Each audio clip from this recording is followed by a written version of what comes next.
पुराने भारत के मध्य में एक रियासत हुआ करती थी। उस रियासत की बड़ी रानी की गौतम बुद्ध के प्रति बहुत निष्ठा थी। उस रियासत के महाराज देवराज की दो रानियां सुरुचि और सुनिधि थे और राजा देवराज की पहली पत्नी सुरुचि थी, जिसका स्वभाव किसी साध्वी की तरह था। वो गौतम बुद्ध को अपना आराध्य मानती थी और उनके बताए गए मार्ग पर चलने की कोशिश भी करती थी। उनके साथ उनका बेटा वीर भी खेलता कूदता रहता था, लेकिन देवराज का पूरा ध्यान अपनी दूसरी पत्नी सुनिधि के ऊपर ही रहता। वह देखने में बहुत ही ज़्यादा खूबसूरत थी, इसलिए खूबसूरती की विलासिता में महाराज खोए रहते और पूरे महल की सुख सुविधाएं दूसरी पत्नी सुनिधि और उसके बेटे सुमंत को ही मिला करती। दोनों ही पत्नी के राज दुलारों की खिलखिलाहट से पूरा महल जगमग रहता। रियासत के लोगों को भी पता चल चुका था कि उन्हें भाभी राजकुमार मिल चुका है। लोग सोचा करते कि भविष्य में राजगद्दी में वीर ही बैठेगा, क्योंकि वह बड़ी रानी का पुत्र था। लेकिन समय की लकीरों को और कुछ ही मंजूर था। देवराज की पहली पत्नी सुरुचि का स्वभाव महापुरुषों की तरह था। वो न्याय, धर्म और बौद्ध शिक्षाओं की बातें किया करती थे और ऐसे ही संगति में बड़ा हो रहा था उनका बेटा वीर, जो बचपन से ही बड़ा गंभीर स्वभाव का हो गया था। जितना मिलता उतने में ही संतोष कर लेता, लेकिन आखिर उसका दिल भी तो एक बच्चे का ही था। समय का चक्र चलता गया और एक दिन रियासत का दरबार सजा हुआ था। उस दिन भाभी राजकुमार के नाम की घोषणा भी होनी थी। सभी आश्वस्त थे कि वीर के नाम के रूप में उन्हें भाभी राजकुमार मिलने वाला है। महाराज अपनी प्रिय पत्नी सुनिधि के साथ सिंहासन पर बैठे हुए थे। महाराज बेटे सुमंत को दुलार रहे थे और वीर अपने माँ के साथ दरबार में बैठा हुआ था। सभी पुरोहितों ने वीर की माँ को बता दिया था कि वीर की आज राज तिलक की पूजा है, उसे तैयार करके लाना। वीर की माँ सुरुचि ने भी बड़े दुलार से अपने राज दुलारे को सजाया, माथे पर तिलक लगाया और ईश्वर के सामने हाथ जुड़वाया। पूजा शुरू होने वाली थी। महल में शंख बजने शुरू हो गए। पुरोहितों ने वीर का नाम भी लिया। बालक वीर सौम्य अंदाज में पिता की गद्दी की तरफ बढ़ा और अपने पिता के पांव में अपनी छोटी सी हथेली रख दी। पिता आशीर्वाद देने के लिए हाथ उठाते कि दूसरी रानी महाराज की प्रिय सुनिधि ने वीर को पीछे ढकेल दिया। वीर की आंखों से आंसू गिरने लगे। भरे राज दरबार में गुस्से से लाल रानी सुनिधि ने वीर की कलाई को मोड़ दिया था, उन्हें सिंहासन पर पहुंचने से रोक दिया था और अपने कड़े शब्दों से और सख्त आवाज में रानी ने कहा, तुम इस सिंहासन और महाराज की गोद में बैठ नहीं सकते। सिंहासन में बैठने वाला काबिल हो या ना हो, वो चहेती रानी का पुत्र ही होना चाहिए। तुम दासी के बराबर वाली रानी के पुत्र हो। सिंहासन पे मेरा पुत्र सुमंत ही बैठेगा और जो सिंहासन में बैठेगा प्रजा उसी की इज्जत करेगी, उसी को मान सम्मान देगी। तुम जाओ अपनी माता के पास और बुद्ध की सेवा करो। मेरे रहते तुम्हें मान सम्मान कभी भी नहीं मिल सकता। आगे रानी ने कहा, जाओ पहले अपना भाग्य बदलो, इसके लिए तुम्हें पहले मेरी कोख से जन्म लेना पड़ेगा। ये सब सुनकर पूरा राज दरबार स्तब्ध रह गया। सबको आश्चर्य हो रहा था कि आखिर महाराज देवराज कुछ बोल क्यों नहीं रहे। लेकिन महाराज की आंखों के सामने सुंदरता का मोह चढ़ा हुआ था। वो रानी का विद्रोह नहीं करना चाहते थे। अगर वो रानी का विद्रोह करते तो उनकी विलासिता भरी रातें खराब हो जाती। वीर को अपनी सौतेली माँ की बातों से ज़्यादा बुरा अपने पिता के चुप रहने का लगा। कुछ देर बाद वो राजमहल के बाहर चला गया। संध्या आरती का समय हो चला था। वीर की माँ ने उसे अपने पास बुलाया। वीर का चेहरा देखकर वो घबरा गई।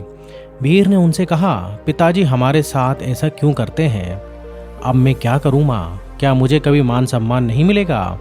इसके जवाब में वीर की माँ ने अपनी उंगली का इशारा एक मंदिर रूपी कमरे के तरफ किया।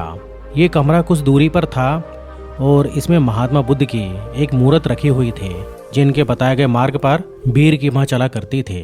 वीर ने इशारा करते हुए पूछा कि वहाँ क्या है माँ? इसके जवाब में उन्होंने कहा कि वो महात्मा बुद्ध हैं, वही तुम्हें सिद्ध बनाएंगे। उनकी शरण में जाओ बेटा। बुद्धम शरणम गच्छामि, बुद्धम शरणम गच्छामि। ये पंक्ति सुनते ही वीर के हाव भाव के साथ महल की हवाएं भी बदल गई थीं। बरसों से खुद के साथ हो रहे भेदभाव को सहन करने वाली रानी सुरुचि अपने कोमल से बेटे की आंखों के आंसू नहीं देख पाए। उन्होंने कहा, बेटे, तुम्हारे लिए ये सिंहासन से आगे का सिंहासन बना हुआ है, लेकिन उसको पाना इतना आसान नहीं है। उस सिंहासन तक तुम्हें बुद्ध की शिक्षाएं लेकर जाएंगे। लेकिन वीर को ये समझ में नहीं आ रहा था कि आखिर कौन सा वो सिंहासन है जो राज सिंहासन से भी बड़ा है। उसके कानों में तो अभी भी सौतेली माँ के ताने गुजर रहे थे कि वो अभागा है। लेकिन वीर की माँ ने देर नहीं की और उसे बुद्ध की मूर्ति के सामने लाकर खड़ा कर दिया और कहा कि अब सिर्फ महात्मा बुद्ध ही तुम्हारा कल्याण करेंगे। तुम उनके बताए हुए मार्ग पर चलो, उनकी शिक्षाओं का अनुसरण करो, तुम्हें पता चल जाएगा कि जीवन का असली सुख कहाँ है। वीर ने सवाल किया कि माँ, क्या बुद्ध का स्थान पिता से भी बढ़कर है? इस भोलेपन पर वीर की माँ को हंसी आ गई और उन्होंने कहा कि वो सबसे ऊपर है, वो महात्मा है। माँ की हंसी पर वीर का दिल आ गया और उसने कहा, ठीक है माँ, अब से मैं बुद्ध की गोद में ही बैठूंगा, कठिन से कठिन ध्यान करके उन्हें प्रसन्न करूंगा, उनकी शिक्षाओं को अपने जीवन में उतारूंगा। वीर ने बड़े ही दृढ़ निश्चय से ये कहा, देख लेना माँ, एक दिन बुद्ध मुझे अपनी गोद में जरूर बिठाएंगे। रानी अपने बेटे की मासूम बातों को सुनकर हैरान रह गई। उन्होंने वीर को गोद में उठाया और कहा कि पूरे मन से बुद्ध की बातों का अनुसरण करो। वीर भी गोद से उतरते हुए जवाब दिया कि आज से मेरे आराध्य बुद्ध हो गए। कुछ महीने ही बीते थे। वीर ने बुद्ध के ध्यान में खोने के लिए राजमहल छोड़ने का फैसला कर लिया। जो लड़का कल तक अपनी माँ के पल्लू से छुपा हुआ घूमता रहता था, आज महल छोड़कर जंगल जाने लगा। सभी हैरान थे, माँ को भी चिंता हो रही थी, लेकिन उन्होंने सब कुछ बुद्ध के ऊपर सौंप दिया था। राजमहल और माता पिता को प्रणाम करके वीर बुद्ध ज्ञान लेने के लिए जंगल की ओर निकल गया। महाराज देवराज को भी अपनी गलती का एहसास होने लगा, लेकिन अब भी वह कुछ नहीं कर पाए। करीब कई 100 किलोमीटर दूर जाने के बाद वीर की मुलाकात एक बौद्ध भिक्षुक से हुई। वो एक कुटिया में रहा करते थे। वहाँ उनके कुछ शिष्य भी थे।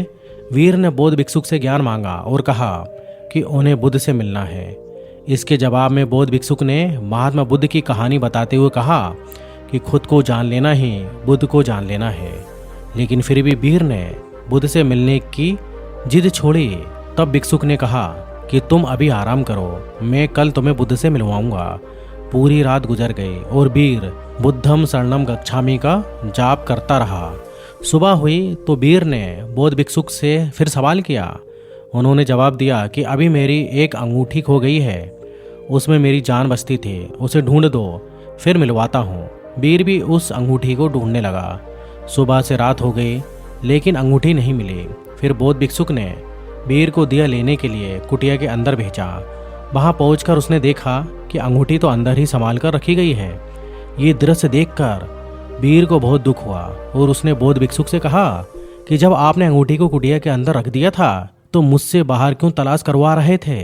तो इसके जवाब में बौद्ध भिक्षुक ने कहा, इसी तरह तुम्हारे अंदर ही बुद्ध विराजमान हैं, तो तुम उन्हें बाहर क्यों ढूंढ रहे हो?